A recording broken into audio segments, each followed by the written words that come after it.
জীবনে এরকম একটা পর্যায়ে এসে জামাই যে এমন একটা কথা বলবে বা এমন একটা কাজ করবে কখনোই ভাবিনি। আসলে আমার সাথে এরকম উল্টাপাল্টা ঘটনা ঘটে, জানি না আর কারোর সাথে ঘটে কি না। তো আসসালামু আলাইকুম, সবাই কেমন আছেন? আমরা আলহামদুলিল্লাহ ভালো আছি। তো সকালে হঠাৎ করে মনটা ভালো, আর আজকে তাড়াতাড়ি ঘুম থেকে উঠলাম, যেহেতু মোটামুটি এখন একটু গরম পড়ে গেছে। তো সেই জন্য তেমন বেশি একটা ঘুমাতে ভালো লাগে না, মনে হয় যে খুব অল্পতেই অনেক আলো হয়ে যায় সকালে। তো উঠে হচ্ছে সাবিহার জন্য রুটি বানাচ্ছিলাম, আর আজকে সাবিহাকে রুটি খাওয়াবো। মনটা ভালো না, সেটা তো আপনাদেরকে বললাম, আর কি হয়েছে সেটা অবশ্যই বলবো। তো সাবিহাকে খাওয়ানোর পরে হচ্ছে আমি সব সময় খাওয়াই, বরাবরই আগে সাবিহার বাবাকে খাইয়ে দিই, তারপর আমি খাওয়াই।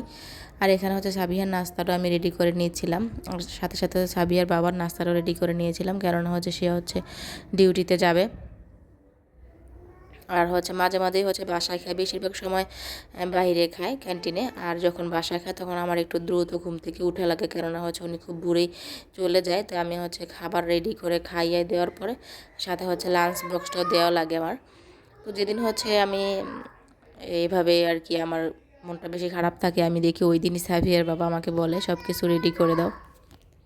আসলে সংসার জীবনে আমাদের ঝগড়াঝাটি তো লেগেই থাকবে, কিন্তু তারপরে হচ্ছে আমাদের আবার একসাথে হতে হবে, সংসার করতে হবে। আর এটার নামই হচ্ছে জীবন। যারা হচ্ছে হাজারো ঝগড়ার পরেও কাছাকাছি থাকে তারাই হচ্ছে প্রকৃত সুখী। তো আমাদের হচ্ছে সকালে একটু ঝামেলা হয়েছিল সাবিহাকে নিয়ে, তা আলহামদুলিল্লাহ সেটাও ঠিক হয়ে গেছে। আসলে হুটহাট করে মানে হাজব্যান্ডের মুখ থেকে কিছু ধরনের ভাষা আর কি যখন অভ্যস্ত না শুনতে, তখন এই ধরনের ভাষাগুলো শুনলে সত্যি খুব খারাপ লাগে। তো আমি হচ্ছে সারাদিন রাগ করেছিলাম। তো সে বাসা থেকে এসে বলে চলো রেডি হও, তোমাকে নিয়ে ঘুরতে যাব।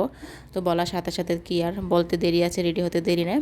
তো চলে আসলাম হচ্ছে ম্যাজিক চা, এখানে বরিশালে নাকি এটা অনেক বিখ্যাত। তো আমাকে বলো যে চলো তোমাকে একটা চা খাওয়াবো আজকে, দেখবা এক কাপ চায়ে তোমার হচ্ছে সব রাগ ভুলে যাবা।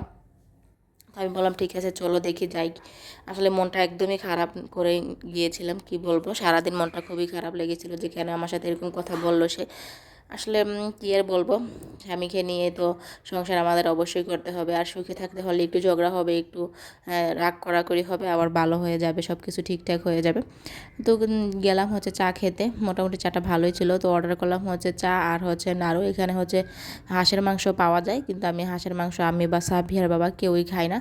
তো এখানে নাড়ু ছিল আর হচ্ছে ম্যাজিক চা, যেটার জন্য আসা।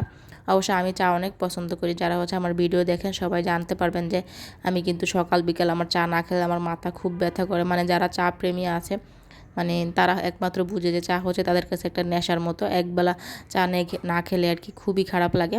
জানি না আর কার কার এমন লাগে। তো এখানে আমার বললো যে তোমার সবচেয়ে প্রিয় হচ্ছে চা, একটু একটু চাটা একটু খাইয়ে নিয়ে আসলে হয়তো তোমার মাথাটা ঠিক হয়ে যাবে। তো সেজন্য হচ্ছে নিয়ে আসতে, মোটামুটি চাটা ভালোই লাগছে।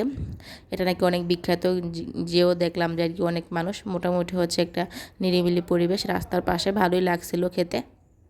আমার খুবই ভালো লাগছে। তো খাওয়া দাওয়া শেষ করে মনটাও ভালো হয়ে গেল, চলে আসলাম বাসায়। আসার পর হচ্ছে সাবিয়া এই তো খেলাধুলা করতেছে, সবাই দেখতে পারতেছেন। আসলে সংসারে হচ্ছে ঝগড়াঝাটি ঝামেলা অনেক কিছুই থাকবে, আর এর মধ্যেই হচ্ছে আমাদের জীবন সংসার চালিয়ে যেতে হবে। তো যদি ভিডিওটি আপনাদের কাছে ভালো লাগে সবাই অবশ্যই লাইক কমেন্ট করে পাশে থাকবেন, আর যদি অনেক বেশি ভালো লাগে থাকে অবশ্যই একটু শেয়ার করে পাশে থাকবেন। তো আজকে হচ্ছে এই পর্যন্তই, সবাই ভালো থাকবেন, আল্লাহ হাফেজ।